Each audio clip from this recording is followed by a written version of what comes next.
नमस्कार साथियों, स्वागत है आप सभी का अंकित इंस्पायर्स राजस्थान पर।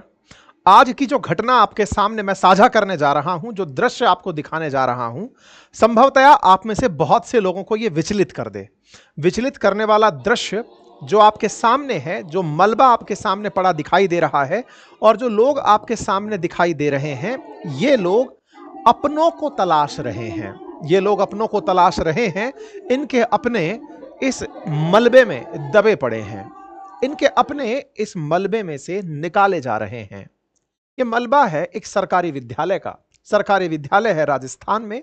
राजस्थान के अंदर झालावाड़ जिले में मनोहर थाना ब्लॉक में पिपलोदी गांव में। साथियों, आज एक सरकारी विद्यालय की छत गिर गई और छत गिरने से अब तक मीडिया रिपोर्ट्स की बात अगर माने तो 7 कहीं 8 कहीं 10 के नंबर भी बताए जा रहे हैं।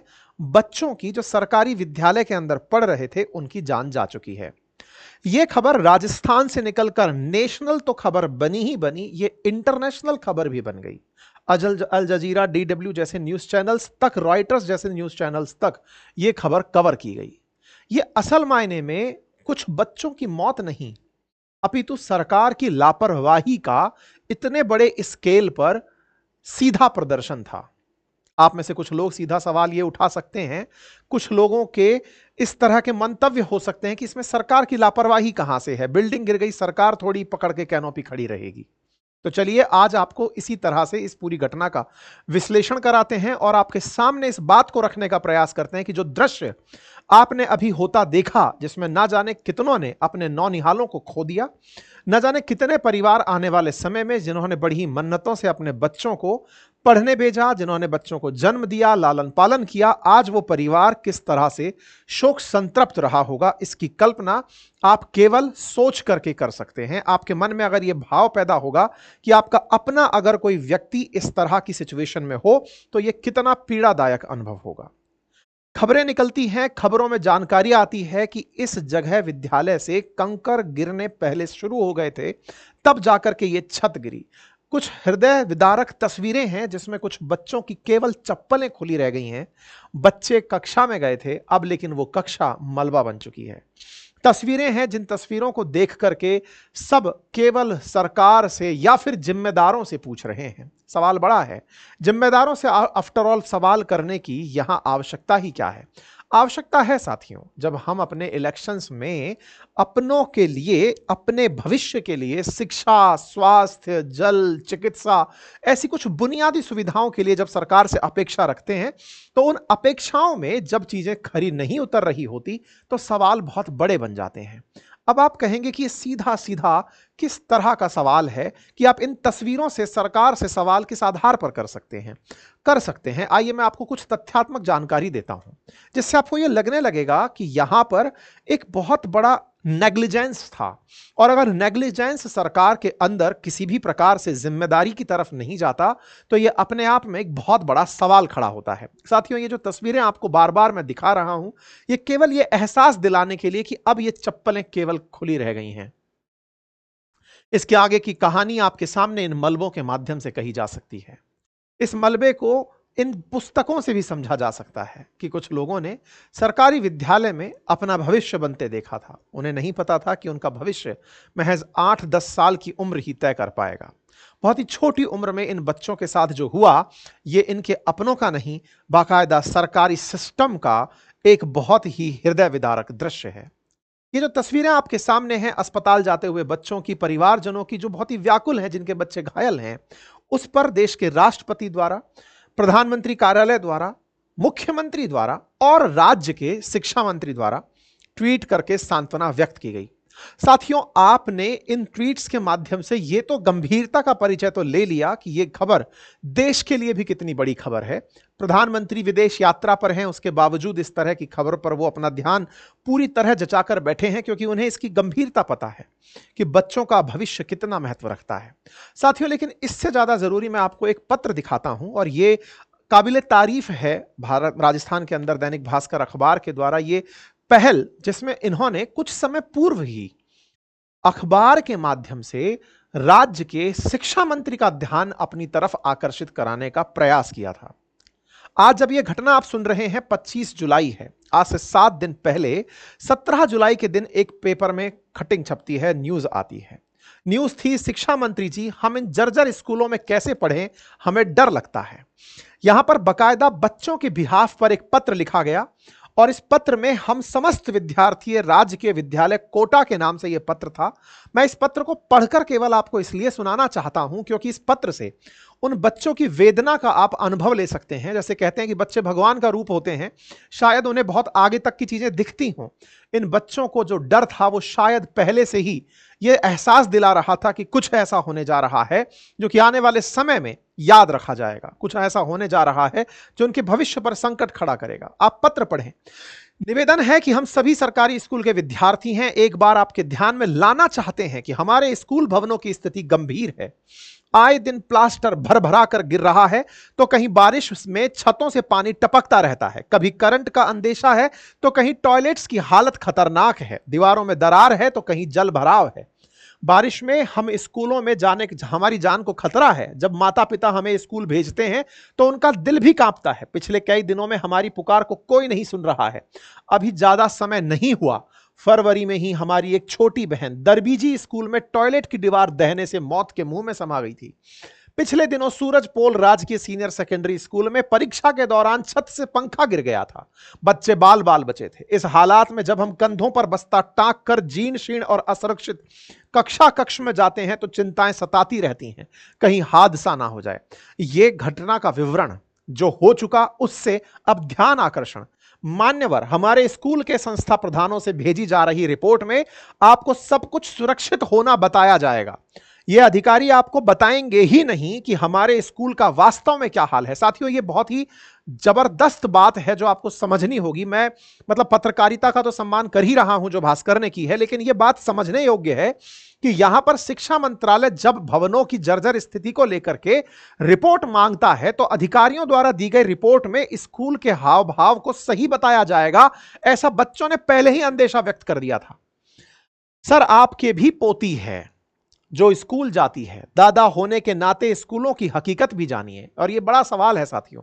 आज मेरा जैसा विद्यार्थी जो सरकारी स्कूल से पढ़कर आपके सामने खड़ा है, एक समय में हम लोग सरकारी विद्यालयों से पढ़े, लेकिन आज के दौर में जिनके पास 2 वक्त के खाने के अलावा थोड़ा भी पैसा इकट्ठा हुआ है, वो प्रयास करते हैं कि उनके बच्चे सरकारी संस्थान में ना पढ़ें।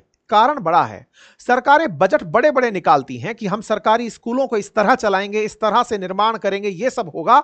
लेकिन सही मायने में उनकी स्थिति को देखते हुए कोई भी परिवार जो थोड़ा भी अफोर्ड कर सकता है वो बच्चों को पढ़ाने से डरता है। उसके मन में एक भय रहता है कि मेरे टैक्स के पैसे से जो ये हालात इन्होंने बनाकर खड़े कर दिए हैं, कहीं ऐसा ना हो कि इनकी लापरवाही के चलते मैं अफसोस के साथ पूरा जीवन बिताने पर मजबूर हो जाऊं। सरकार ने जो स्थितियां पैदा कर दी हैं, क्योंकि अल्टीमेटली स्कूलों की हकीकत इस तरह की है कि कोई भी योग्य जिसको लगता है कि मेरे पास 2 पैसे की व्यवस्था हो गई है, वो अपने बच्चों को सरकारी स्कूल में, कोई भी मान्यवर जितने भी हैं, वो अपने बच्चों को सरकारी स्कूल में भेजने से खुद से ही कतराते हैं, क्योंकि उन्हें डर है कि जहां सबसे बेहतरीन टैलेंट सेलेक्ट होकर पढ़ाने पहुंचा है, वहां के भवनों के हालात क्या हैं, वहां की व्यवस्थाएं कितनी जर्जर हो चुकी हैं। आपको जानकर आश्चर्य होगा साथियों, राज्य के जितने भी टैलेंटेड युवा हैं जिन्होंने परीक्षाओं में बेहतरीन अंक प्राप्त किए हैं, राजस्थान राज्य की एक परिपाटी रही है कि आप कितना भी आईआईटी से पढ़कर आ गए, लेकिन अगर सरकारी नौकरी में नहीं पहुंच पाए हैं तो शायद आपको काबिल ना माना जाए। ये मेरे साथ आप बीती है। आईआईटी कानपुर से पढ़ने के बाद में सरकारी नौकरी में जाने का मेरे ऊपर इतना दबाव था जिसके चलते मुझे आरएएस ज्वाइन करना पड़ा। लेकिन फाइनली जब ये बता दिया कि हाँ भाई हम पढ़ लिख लिए हैं, आरएएस भी बनकर छोड़ दिए हैं, अब कम से कम हम जो मन में आता है वो कर लें। यहां हर टॉपर विद्यार्थी जो राजस्थान राज्य से पढ़ा है उसको पहले ही तय कराया जाता है कि जाओ सरकारी नौकरी में। और ऐसे में बड़े होनहार हमारे राज्य के बहुत से कलेक्टर ऐसे हैं, हमारे राज्य से पढ़े कई सारे ऐसे अधिकारी ऐसे हैं जो पहले टीचर बने हैं और उन्होंने टीचर बनकर के अपने टैलेंट से बच्चों को पढ़ाया है। तो हमारे शिक्षक जो राज्य के अंदर हैं वो बड़े ही बुद्धिजीवी व्यक्ति हैं। राजस्थान राज्य की क्रीम है जो राजस्थान के अंदर शिक्षण का कार्य कर रही है। ऐसे शिक्षकों के बावजूद अगर कोई पेरेंट्स अपने बच्चों को उनसे पढ़ने नहीं भेज रहा है, इसका मतलब कोई ऐसी व्यवस्था है जो इन दोनों के बीच को पटने नहीं दे रही है। ऐसे में शिक्षा मंत्री आप हैं, हमारी आपसे उम्मीद है, आप कोटा से हैं। यह बड़ा सवाल है कि साहब आप कोटा से हैं, आप रामगंज मंडी से विधायक हैं, भाजपा की राजस्थान में सरकार है, कोटा से, जो कोटा खुद एक शिक्षा नगरी के नाम से जाना जाता है, अपेक्षा की जाती है शिक्षा मंत्री से कि माननीय आप समझेंगे कि हालात क्या हैं। अब एक और मैं आपके सामने बात बताता हूं। देखिए, ये वो पत्र है जो आज से 7 दिन पहले आया और ये इस समय सुपर वायरल चीज है। मतलब लोग इस पर चर्चा कर रहे हैं कि एक ऐसा पत्र था जिसने यह अंदेशा जता दिया था कि स्कूलों के हालात कितने खराब हैं। साथियों, राजस्थान राज्य में जब बारिश की बात आती है तो राजस्थान के अंदर जो बारिश का सिलसिला है ना, वो राजस्थान में कुछ इस तरह से आता है, क्योंकि साउथ वेस्ट मानसून दक्षिण राजस्थान से एंट्री करता है, दक्षिण पश्चिम से एंट्री करते हुए कुछ इस तरह से झालावाड़, प्रतापगढ़, बूंदी, कोटा, ये वाला जो क्षेत्र है, यहां से बहुत ज्यादा बारिश आती है। राजस्थान की औसत बारिश में सबसे ज्यादा बारिश जो है वो इस दक्षिण और दक्षिण पूर्व और पश्चिम वाला जो क्षेत्र है, इस क्षेत्र में प्राप्त होती है। ऐसे में यहां पर बारिश की औसत से अधिक सीमा होने से बिल्डिंगों का जर्जर होना, उनके अंदर पानी का टपकन होना, सीलन होना, जल भराव होना, ये हर साल होने वाली घटनाओं में से एक घटना है। लेकिन आपको मरम्मत नाम की चीज भी करनी होती है, क्योंकि घरों में भी सीलन से दुर्व्यवस्थाएं पैदा होती हैं। तो ऐसे में ये जो क्षेत्र है, इसी क्षेत्र की तरफ से मांग थी शिक्षा मंत्री से कि माननीय महोदय, आप कोटा से हैं और ऐसे में आपसे उम्मीद की जाती है कि आप इस क्षेत्र के लिए कुछ करेंगे। अच्छा, एक और बात, इसी क्षेत्र में कोटा के बगल में बारह से गुरुवार की एक खबर आप पत्रिका की देख रहे हैं, जिसमें पत्रिका लिख रहा है, शिक्षा के मंदिर बदहाल है, ना शिक्षक है और ना अच्छा भवन है। इसी तरह से 12 के अंदर भास्कर खबर कर रहा है, भकरावदा का प्राथमिक स्कूल भवन हो रहा है जीर्ण शीर्ण। साथियों, ये हालात हैं सरकार के स्कूलों के, जो तस्वीरों के अंदर चिल्ला चिल्ला कर कुछ अनहोनी होने की सूचना दे रहे थे। ये बिल्कुल वैसे ही है कि आपको कोई बीमारी होने वाली है, उससे पहले शरीर कुछ सिम्टम्स देने लगता है। कुछ वैसे हालात थे कि एक बहुत भीषण हादसा होने वाला है, उससे पहले अखबारों में ये कटिंग्स आ रही थी। मैंने वो कटिंग्स अभी अवॉइड की हैं जिनके अंदर कहीं गड्ढे भर गए हैं पानी से, कहीं कोई घटना जो कि वर्तमान स्थिति से कनेक्ट नहीं होती। मैं केवल स्कूलों पर अगर फोकस करूं तो यह लंबे समय से सुर्खी बनी हुई थी। आपको जानकर एक और तस्वीर दिखाता हूं जिससे बड़ा आश्चर्य होगा। राजस्थान सरकार की खुद की एक वेबसाइट मैं आपके सामने रख रहा हूं। अगर आप इस वेबसाइट को देखें तो यह environment.rajasthan.gov की वेबसाइट है, जिस वेबसाइट में राज्य सरकार बता रही है कि ड्राइंग कंपटीशन हुआ और हम लोगों ने पजल एक्टिविटी की। आप देखें कि यहां पर सरकार का फोकस इस तरफ है, जीर्ण शीर्ण इमारत सरकार खुद बड़े ही गर्व से शो कर रही है। मतलब आप विचार करिए कि एक सरकारी वेबसाइट पर जो तस्वीर डली है वो चिल्ला चिल्ला कर कह रही है कि सर छतों में से लीकेजेस हैं, सर छतें गिर रही हैं। और तस्वीर देखिए, जिस तरह सरकार इस प्रमोशन एक्टिविटी में बिजी है, बच्चे जमीन पर बैठे हुए हैं, सीधी बेयर फुटेड बच्चे यहां पर बैठे हुए हैं, जूते चप्पल उठाकर जमीन पर बैठे हुए बच्चे जिनके बैठने की कोई व्यवस्था नहीं है, बिल्डिंग के हालात खुद बयां कर रहे हैं, झूलते हुए तार हैं, टूटी बिल्डिंग्स हैं। और ये राजस्थान सरकार की वेबसाइट पर डली तस्वीरें हैं जो कह रही हैं कि सरकार हम लापरवाह हैं। लापरवाही इस हद की है कि हमारे बच्चों के लिए कल को ये छत गिरकर नीचे आए या फिर ये झूलता तार अपने साथ उन्हें ले जाए, इस पर हमारे पास कोई कार्रवाई नहीं। हम बस इस पर फोकस कर रहे हैं कि हमने इतनी भीड़ दिखा दी या फिर इनसे पजल सॉल्व करवा दी। राज्य सरकार ने सावन के महीने में या कहिए तो मानसून के सीजन में अपनी तरफ से एक कार्यवाही करवाई थी, और यह भी इस घटना से पहले थी। सरकार ने हमेशा एक रेगुलर ऑर्डर की तरह, जैसे विभागों का एक जनरल हाल रहा है, विभागों की एक कॉमन मतलब एक ड्रिल है, और वो ड्रिल ये है, बारिश के समय में एक फिक्स प्रकार का फॉर्मेट है जो कि अधिकारी साइन करते हैं कि हाँ भाई सब में भेज दो, ताकि जिम्मेदारी से हम बच जाएं। कौन सी जिम्मेदारी? जो बड़े लोग बैठे हुए हैं वो इस जिम्मेदारी से बच जाएं कि हमारे विभाग से तो आदेश गया था और हमने सारे स्कूलों से पूछा था कि तुम्हारे भवन तो ठीक हैं। यह पत्रिका में छपी खबर आपको दिखा रहा हूं 25 जुलाई की, जो कि 16 जुलाई को प्रकाशित हुई थी, जिसमें राजस्थान सरकार ने सेफ्टी रिलेटेड स्कूल से अपडेट मांगे थे। बच्चों ने भी जो अपडेट पर रिप्लाई मारा है वो यही है कि माननीय सरकार, आपसे आपने जो अभी जनता से मांगा है ना कि बताइए क्या चल रहा है, तुम्हारी स्कूल सही तो है ना, लेकिन इस स्कूल सही होने पर जो बच्चों की तरफ से रिप्लाई आया कि बैठे हुए अधिकारी गण आपको यही कहेंगे कि सब बढ़िया चल रहा है। क्यों कहेंगे ऐसा? क्योंकि अधिकारी अपने ऑफिस से बाहर नहीं निकलते। यह जिम्मेदारी बांटने का जो रिवाज है कि यहां पर बैठा ऊपर एक सुपर अधिकारी बैठेगा एजुकेशन डिपार्टमेंट के टॉप पर, वो अपने ऑफिस में से ही आदेश पत्र जारी करेगा और कहेगा कि राज्य की स्थिति मेरे टेबल पर होनी चाहिए। मजाल है कि वो व्यक्ति अपने ऑफिस से निकले, कभी जाकर के औचक निरीक्षण करे, वो जांचे कि जिन क्षेत्रों में बारिश आ रही है, बड़े बड़े आईएएस पीसीएस अधिकारी बनकर जिन्होंने बड़ी बड़ी परीक्षाएं पास की हैं, आज वो सचिवालय के अंदर बड़े पदों पर आसीन हैं। अगर ये अपने पद से, कार्यालय से मुक्त होकर थोड़ी देर के लिए फ्री होकर जाएं और फील्ड मुआयना करें इन क्षेत्रों में, तो सरकारी विद्यालयों के हालात किसी से छुपे नहीं हैं।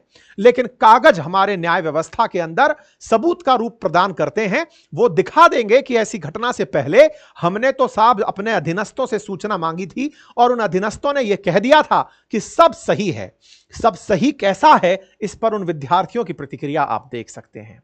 आज सरकार राजस्थान के अंदर मुख्यमंत्री और शिक्षा मंत्री जिस प्रकार से राजस्थान के लिए यह बयान करते हैं कि राजस्थान बहुत ही प्रोग्रेसिव तरीके से आगे बढ़ रहा है, तो ऐसे बढ़ते राजस्थान में शिक्षा जैसी बुनियादी सुविधा, शिक्षा, स्वास्थ्य, जल, सड़क, ये बेसिक सुविधाएं हैं जो सरकार से अपेक्षित हैं। ऐसे में अगर शिक्षा के क्षेत्र में इस तरह का हाल होता देखेंगे तो सवाल बड़े बनेंगे। अब एक वीडियो यहां पर निकलकर बाहर आता है और वो वीडियो है इस स्कूल के बाहर खड़े विद्यार्थियों का एक इंटरव्यू आता है। उसमें बच्चों से पूछा जाता है कि हुआ क्या था। बच्चे जवाब देते हैं कि साहब हम कमरे में थे तो अचानक छत के ऊपर से कुछ कंकर गिरने लगे तो हमने अपने टीचर से कहा कि सर कंकर गिर रहे हैं। टीचर ने कहा कि अंदर बैठ जाओ। हम अंदर बैठे रहे, इतने में छत गिर गई तो बच्चे घायल हो गए, या फिर जो बच्चों की मौत हुई वो इस कारण हुई। यहां पत्रकार सवाल पूछता है कि बताइए तो क्या टीचर जो था वो अंदर था? टीचर अंदर होता तो वो दब चुका होता, तो टीचर अंदर नहीं था। बोले क्या कर रहा था?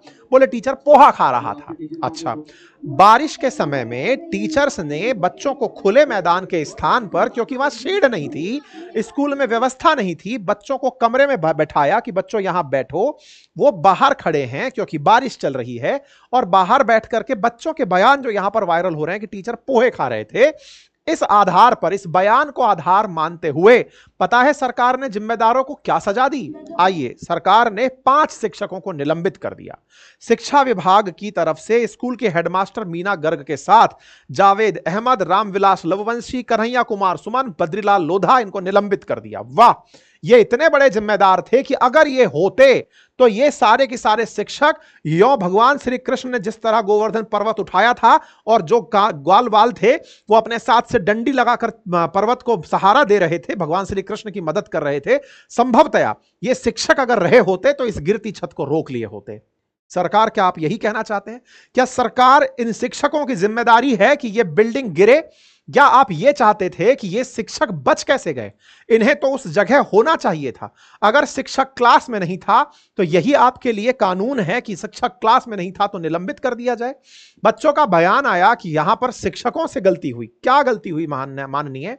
शिक्षक स्कूल चला रहा था, बारिश के सीजन में स्कूल पहुंचा था, बारिश के इतने भीगते मौसम में वो वहां पहुंच करके बच्चों को एक जगह एकत्रित करके, ताकि वो बारिश में ना भीग जाएं, इसलिए वो एक जगह लेकर बैठा था। क्या ये शिक्षक की गलती थी? और शिक्षक की गलती थी तो आनन फानन में आपने जिन्हें निलंबित किया, क्या इससे जवाबदेही तय हो गई? क्या यह शिक्षकों की जवाबदेही थी कि जर्जर व्यवस्था जो स्कूल के अंदर है उसे देखने के लिए कोई निर्माण विभाग भी होगा जो ये तय करेगा? आपके यहां पर ऑडिट के नाम पर बैठे हुए बड़े बड़े अधिकारी जो ये सुनिश्चित करते हैं कि हां जर्जर हालात ठीक हैं, जिन बड़े बड़े अधिकारियों को जिले के अंदर बिठा करके बड़े बड़े कार्यालय दिए गए हैं, गाड़ी घोड़े उपलब्ध कराए गए हैं, क्या वो जाकर के इन स्कूलों का खुद से मुआयना नहीं कर सकते? क्या उनकी आंखें ये बयान नहीं करती कि स्कूल के हालत क्या है?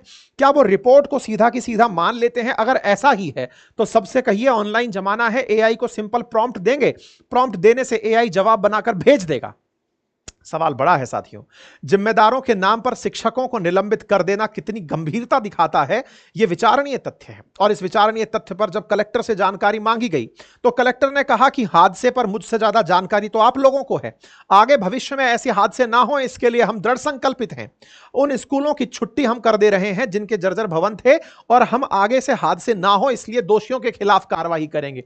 आफ्टर ऑल दोषी कौन है यह तय कौन करेगा? क्योंकि घटना घटने के तुरंत बाद जेसीबी से पूरी बिल्डिंग पर जेसीबी चला दी गई, स्कूल पर जेसीबी चला दी गई। इस तरह का मामला न्यूज में प्रकाशित हुआ। जानकारी में 3 बड़े मुद्दे निकल कर आए, 3 बड़ी लापरवाहियां उजागर हुई। कहा गया कि पहले तो बच्चों के यहां पर कंकड़ गिर रहे थे, टीचर्स ने ध्यान नहीं दिया। मैं ये मानता हूं कि टीचर्स ने ध्यान नहीं दिया, बहुत बढ़िया, आपने उनको पनिशमेंट दिया, निलंबित कर दिया।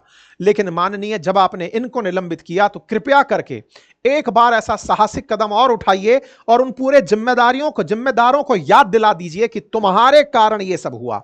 अगर वो बैठे हुए जिला मुख्यालय पर बैठे हुए जिला अधिकारी हो, या फिर जिला शिक्षा अधिकारी हो, या सचिवालय में बैठे सचिव स्तर के कर्मचारी हो, इन सब से सवाल तो पूछिए ना कि आप लोगों ने रिपोर्ट्स को कागज में ही देखा क्या? आंखें बंद करके केवल रिपोर्ट्स के बहाने चल रहे थे क्या? आप लोगों ने कभी अपने लेवल पर इन चीजों को चेक एंड बैलेंस या ऑडिट या फिर इंस्पेक्शन नहीं करवाए? आज स्कूल के अंदर जिस तरह की लापरवाहियां हुई हैं, कल को क्या ये और बड़े भीषण हादसे की तरफ नहीं लेकर जाएगी? ये सवाल है। कंकर गिरे, बच्चों ने बताए और टीचर्स ने उनके ऊपर कार्रवाई नहीं करी, ये बड़ी लापरवाही मानी गई। कहा गया 3 दिन पहले 10 दिन की छुट्टी कैंसिल कर दी गई थी। जर्जर भवन की सूची में स्कूल शामिल नहीं था। तो अगेन इस बात पर भी ऑडिट होना चाहिए कि राज्य के ऐसे कितने स्कूल हैं जो तस्वीरों में अखबार वाले निकाल निकाल कर दे रहे हैं, सरकार ने उन पर क्या एक्शन लिया? साथियों, यह बड़ा सवाल है। राजस्थान राज्य के बजट में 225 करोड़ रुपए इस बार केवल इंफ्रास्ट्रक्चर इंप्रूवमेंट के लिए अलॉट हुए। बड़ा सवाल यह है कि फरवरी माह में आने के बाद बजट से अब तक, जब हम जुलाई में इसे सुन रहे हैं, कितना कार्य हुआ, इस कार्य की रिपोर्टिंग क्या है, इस पर भी अब चर्चा होनी चाहिए। इंफ्रास्ट्रक्चर के नाम पर स्कूलों में जो जीर्ण शीर्ण इमारतें हैं, उन इमारतों के उत्थान के लिए क्या हुआ? ये बड़े सवाल हैं जो बार बार सरकार से यही सवाल कर रहे होंगे कि हे सरकार, आपको अगर किसी ने उठाकर वहां तक पहुंचाया है, जिस जनता ने आपसे उम्मीद रखी है कि आप उसके लिए शिक्षा, स्वास्थ्य, सड़क जैसी बुनियादी सुविधाएं विकसित करेंगे, उन्हें आप अपने होने का एहसास दिलाइए, उन्हें सुनिश्चित करवाइए कि आपकी प्रेजेंस में वो सुरक्षित हैं। और अगर जिम्मेदार कोई भी हो, किसी भी स्तर पर हो, तो जांच एजेंसीज उसे वहां तक ले जाएं ताकि न्याय होता दिखे। फिलहाल के लिए इतना ही। आप अपने राय कमेंट बॉक्स में जरूर रखें और जल्दी ही साथियों, आपकी बातों को एक मंच देने के लिए हम कुछ और ईमेल प्लेटफॉर्म्स, ट्विटर प्लेटफॉर्म्स आपके सामने लाने का प्रयास करेंगे ताकि आपकी बातों को और बेहतर तरीके से डिस्कस किया जा सके। फिलहाल के लिए इतना ही। चैनल पर नए हैं तो चैनल को सब्सक्राइब करें, अपनी राय कमेंट बॉक्स में अवश्य रखें। धन्यवाद।